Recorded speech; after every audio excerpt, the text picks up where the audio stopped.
Did Ms. Marvel just set up Sentinels in the MCU? With all of the brand new realms, multiversal realities, and godlike beings, the Marvel Cinematic Universe keeps getting bigger and bigger through Phase 4. But the biggest question on fans' minds is how and when the X-Men and Mutants will officially join the Marvel Cinematic Universe. We should tell him the truth. Now, ever since Kevin Feige teased audiences about their arrival at San Diego Comic-Con in 2019, fans have been feverishly speculating about how and when we might meet the gifted youngsters of Charles Xavier's Academy. I did mention mutants on the way. While we may get some firm answers at the Marvel Studios panel at Comic-Con this week, we actually did get some other answers from Ms. Marvel.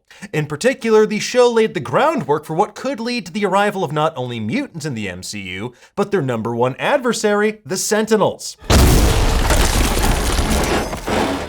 We're gonna break it all down for you in just a moment, but in order to do so, we need to spoil what happens in the Ms. Marvel finale. So if you haven't seen it yet and you're worried about that sort of thing, leave now while you still can. Get in, losers, we're getting shawarma. Okay, let's get into it, shall we? Before we get into how these massive mutant hunting murder bots could arrive in the MCU, let's start with what's the single biggest revelation in the Ms. Marvel finale. And seriously, spoilers ahead in case you thought I was kidding before. After running additional tests on Kamala's family members to see if they have powers too, Bruno discovers the source of Kamala's ability seems to be a mutation in her DNA. And that choice of words wasn't accidental. It was accompanied by a music sting from the X-Men '97 theme song. And that really hammers home that Kamala is now officially a mutant rather than an inhuman like in the comics. And as Ms. Marvel co-creator Sana Amanat confirmed to Empire, Kamala was actually always intended to be a mutant in the comics as well. She said, "Here's a really important thing that people do not know. When we were thinking about the character of Kamala back in the day in 2012, 2013, when G. Willow Wilson, comic book writer, and myself were ideating, we originally wanted to make her a mutant. That was the whole intention, to be able to do that." Now, obviously, internal politics at Marvel at the time led to Kamala's origin story taking a different direction towards being an Inhuman. But now the course has been corrected, it seems, at least in the MCU. So now that mutants are confirmed to exist in the Marvel Cinematic Universe, it's only a matter of time until people react with disproportionate uses of force to try and control them, just like in the comics. And one of the chief forms that takes, especially in the comics, are the Sentinels.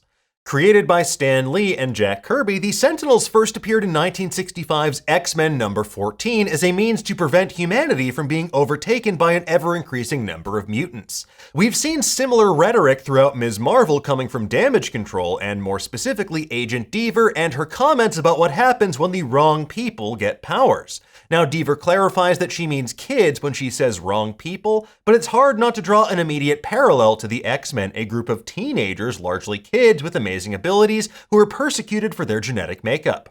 When Damage Control first appeared in Spider-Man Homecoming, their purpose was to collect and safeguard alien technology in the aftermath of the Battle of New York. Their job was to ensure it did not fall into the wrong hands.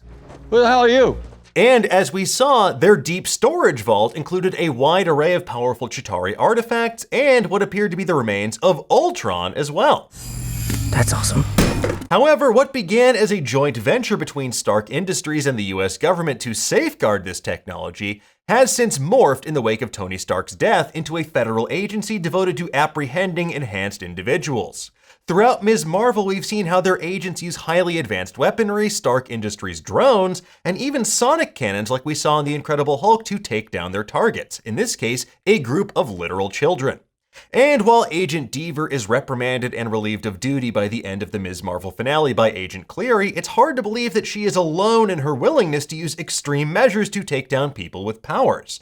And Kamala isn't going to be the only mutant in the MCU. Rather, she's just the first new mutant we've met since we saw Charles Xavier make a brief appearance in Doctor Strange in the Multiverse of Madness.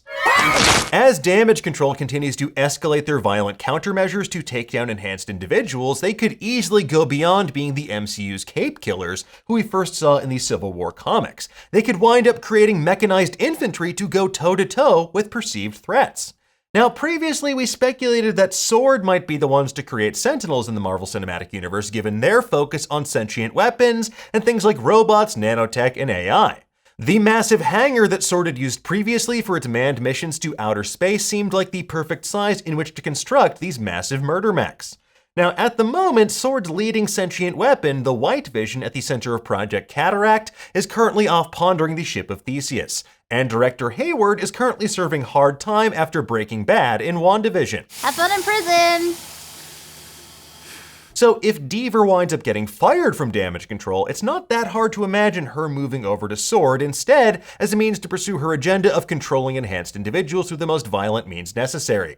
But it presumably takes a lot for someone like Deaver to get fired. More likely she'll get a paid vacation, maybe some demerits on her record, and a stern talking to from Agent Cleary, but she's gonna be A-okay.